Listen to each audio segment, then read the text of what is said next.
Hello everyone, welcome back to of Bricks and Dragons. Today I ordered some of these Starfinder flip tiles. I got them in. They're a little earlier than I expected, which is just awesome. So we're unpacking them right here and right now. We will start off with Alien City Quarter Expansion. Now, I know you've seen me use these before. Most notably when we were doing some of the Star Wars RPG. I was using some of those for that. Today we're going to be grabbing some of them. These are really kind of nice. They are, I believe, like 6 inches by 6 inches. Let me see here. 1, 2, 3. Yeah, 6 inches by 6 inches. So we're going to kind of look at them one by one here. Let me get these open. I am excited to see what this looks like here. So I haven't looked inside of them. Obviously you can tell because I had to take the wrapper off just to be able to see in here. And this doesn't really want to come out. Okay, the nice thing is these are supposed to be wet, dry, and permanent marker erasable. And unfortunately it seems like they're sticking together on me. Alright, they're kind of coming apart here, which is awesome. Now, the nice thing about these maps, I mean, they're flippable. So, depending on what you're looking for, you can kind of change it around. The only bad part about the flippable ones is every so often, you kind of find yourself wanting to use both sides at the same time here. And boy, these are making some noise trying to separate here. Alright, so here we go. Almost all separated. And I'm sure it's all really nice feedback on the camera. Okay. So this is by Pazio. Like I said, these are Starfinder. So one of the things for me is whether it's Starfinder or whatever else, I can use these for anything else. So that doesn't bother me whatsoever. I really do like what they've done here. Now remember, this is Alien City Quarter, so it's an Alien City or Quarter City or whatever. So as we're looking at things, we have like hallways and rooms and panels, or if you're trying to have it where we have like pools or something, you know, we have a darker side and kind of a lighter side. So depending on what you're really trying to go with, I'm going to do this so hopefully that's a little easier. You really get a wide variety. So one of the reasons why I picked this up is some of these I could use for underground labyrinths or something else for maybe like our Fallout role-playing game, or if we're going to a different city in Star Trek, we can do that as well. So that kind of adds to some of the potential locations that we can go to. And then I have a city starter set, so this is really going to be an add-on for that. And then the other one being Space Station Emergency Expansion, and that for the very same reason, I'm looking at it as, we can have open areas. That way I don't have to make as many maps, but I'm still going to be trying to work on doing some maps in that for Fallout, things that look and hopefully feel very much like getting into a Fallout shelter. Having that iconic, if we kind of talk about, like, they have the pool table area, a nice big open area they can do for whatever, and a mezzanine walkway. This being just a pool, we can do whatever, right? So just kind of looking at some of this, like I said, this is the first time through. Well, that kind of really gets us a nice little pool or something for whatever we're working on. There's a lot of pool stuff on this, so I don't know what we're all going to work with. See, now here we have like bathrooms and stuff like that. So gets us a different idea, different possibilities. I don't know what I would use these for. Maybe power conduits or something. I don't know. We'll figure things out. Just having different situations that we can put our characters into, whether it makes sense or not, or just something unique. Maybe I might use this a little bit more for like Star Trek than I will for doing Fallout. But there's our first one. Now our second one, I'm going to open this one. Now here's our flip tiles, space station emergency expansion. So this looks like we have a generator or something like that that's arcing pretty good. Try and get this opened up for us. If you're a fan of Fallout, and you especially think of like Fallout 4, when we kind of start off, we do have that arcing reactor in Vault 111. So, I've been playing a little bit of that here and there when I have a little extra free time. Boy, this thing looks like it's been kind of beat up a little bit. Hopefully the cards are good on the inside.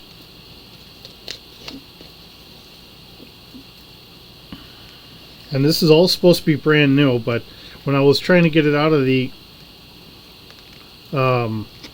mailbox, the mailman really had it kind of wedged in there. So I don't know if that's maybe how this one kind of got goofed up a little bit, or if this is just how they unfortunately stored it on me. Alright, so we're gonna do that. Okay.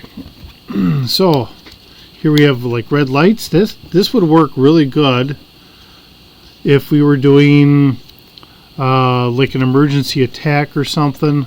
So this might be more of an emergency type. And here again, it's kind of sticking, so I don't know what's all going on here. Because the other ones I'd never had this issue with.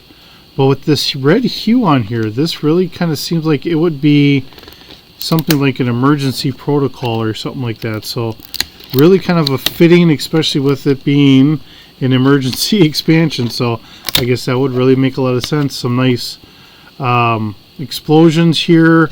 This one looks like a hole in the floor, kind of cornered off hallways. Oh, here's our exploding reactor. Some turbo lifts, elevators, hole in the floor again. We have some rooms with an explosion, corners. Here we have some arcing from panels, holes in the floor, more fires, more arcing on the next one. These are really kind of interesting here. So, kind of gives me a good availability of some different kind of textures, stuff like that. I did see that they have some other flip maps.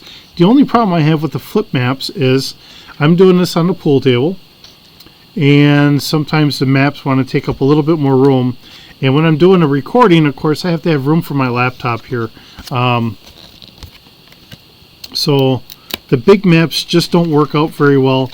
And in order for you to see it, because I have the camera here, then I have to lift up the camera a little higher, and I don't think it really shows up very well. Oh, come on, this one does not want to separate. Here we go.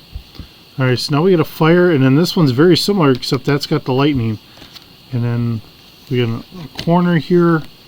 That one's a corner, similar style corner, except this looks like a reactor corner, and this is just cargo. And then we have a hole in the floor. Flip that one over, in another corner with a hole, and computer monitors or so. So, kind of gives us a good. I think this would be really good more as a space station that was under attack by God only knows what. So that gives us that availability. I'm not even going to try and put it back into the box. This box is really kind of warped here. And the cards are warped too, so hopefully if they sit flat for a little bit, maybe I should put a book over them or something to really flatten them out. That might help. Okay, and then last but not least, we have our starter set for our city. Alright, trying to move a mouse out of the way so I don't touch the mouse and mess up our recording here. So here we are, we have our Starfinder flip tiles starter. We have 42. The nice thing is with this, because we had, I've got another one with a box like this. it's really kind of nice because on the inside we actually have little dividers, so I could put those other ones inside here and I could have dividers separating them. Alright, now here's a little sample of some of the other floors that we have. It looks like some stairs and all that, so that's kind of nice. Alright, come on, open up there, little bugger. Here we go. Okay, so we got it all opened up. So looking at inside here, and I'm going to pull all of this out. Now, like I said, we have tabs up here, so that way we can divide this however we want. So these are just tabs, nice little Starfinder flip tiles and that there. So however we want to set this up, if we want to separate things, we can do that, which I kind of did with the other one. So I kind of divided it up, whether I have a straight hallway or if it cornered, or different intersections and stuff like that. So just kind of going through some of this stuff. I really do recommend getting something like this, and I kind of talked about it with doing the Fallout, as the things that didn't work so well. The only thing is with Fallout, if I have a nice big area, it's great, but if I'm trying to get narrow hallways, these don't really work the greatest for narrow hallways unless you do have the rooms off to the side. So some of these will I'll probably have to do some custom maps. One of the thoughts I had is I might take some of these maps and I might take it, and because we have metal flooring here, this looks like various metal flooring in here. I could take this, copy it, and then try and edit things, and I usually do that in, say, Paint or something like that. So if I want a straight hallway in a spot or something like that, I'll just probably print it off as a 6x6 on some cardstock, and that might help. But getting some of this stuff so I can get a similar feel to things, I think that's kind of nice and helpful. The other thing is once I have this scanned in, and I'm kind of editing a little here so I can have some special tiles or something like that, it makes it a little nicer to keep things in the same theme. So as we're kind of going through, and I think this would work out very well for doing Fallout, which is one of the things I kind of hoped for when I saw this. It looked like it could, or there again, I can use this for a space station. So just kind of going through some of this stuff. I'll kind of flip a little faster. I mean, it's not a big video here for today, but just trying to get something up here, trying to get things going. Here's a couple turbo lifts in just the center. The other thing is if I really wanted to, I could almost take these pads and I could almost put little circles in here, especially for Star Trek, and I could maybe call it transporters. There's a nice open hallway here, kind of depending on how we're trying to do things. And then a lot of the times I find when I'm doing space stations, because even when I'm doing Star Wars, I still think of like how Star Trek does their space stations. The difference is in Star Wars, I usually start thinking of trying to do space stations inside of asteroids. So you're really using an asteroid, an actual body that's already out and about, to really try and protect your base. Unlike Star Trek, where we usually have nice space stations that are just out and about. So when I do some of these, those are some of the differences. Now I haven't really done Starfinder. I do have the base starter box set. I have not tried it. I have not even opened it yet. So I don't know. I very well might have some more of these in there. But depending on what kind of an RPG you're doing, you might want to do it just as like a Star Wars theme, or a kind of a rustic theme, kind of like well, Star Wars I would consider a little bit more rustic in a way. I mean, they do have some bigger space stations and all that, but usually when we're watching Star Wars and that, we're watching like a poor, not overly well funded organization, which is what the Rebel Alliance kind of was. But it was people that loved their machines and they loved modding them. And George Lucas's thought was, seeing that they're trying to run all the time, that they were always modifying their ships so that way they would go a little faster. And that was his idea. Unlike the Imperial Army or Navy or whatever, it was just made and that's just what it did. And I'll say from my experience when I was in the Army, I was on a Bradley and it went what it went. I think it was governed to go no faster than about 35 at most. And unfortunately, mine was a slower one. We were over in Egypt for a field problem, working with the Egyptians and that, which was a lot of fun and very interesting to see how they do things. So we did get to see a little bit of cross training, how they did things, and they got to see how we did things, and you know. But we had a chance that we could actually open our tracks up, and we kind of did a little race just to see who was faster. And unfortunately, my track was slow. You know, but it's just some of those things that we don't typically see, because when you're working as a standard military, you go as fast as your slowest vehicle, or you set a certain speed or whatever else. And of course, when we're running around here in the United States or whatever, and we're doing our field problems, we have a whole bunch of kind of off-road roads that we would have to travel on. So we had to kind of follow those kind of procedures and things like that. So we couldn't just floor it and drive as fast as we wanted. You know, kind of like the same things, because living up here in Wisconsin, a lot of snowmobilers and four-wheelers and stuff like that, you know, they might be able to get their machines up and going or whatever, but unfortunately they would have to come to a stop because they had to cross another road or something. So we ran into a lot of that stuff. So of course, if you're out in space, you can kind of open a kind of like a plane or something else up and just kind of go. But this is what we have. If these are interesting to you, keep in mind, like I said, now this box set is the City Starter set. And this one was a little bit more expensive. I think this was about $35. And the other two were roughly about $15 each. I had the Space Station Emergency Expansion. That's the one that I put in. This is the one that's all kind of crumpled up here a little bit. So hopefully with the other cards on top, that should kind of help out a little bit as I'm nudging the camera. I'm going to put these down here. And then this one, which I'm going to throw in, was our Alien Quarter expansion, or City Alien Quarter. So, you know, if you're seeing that, you know, that was set aside for some of the aliens or whatever, that's fine. And that kind of holds everything down.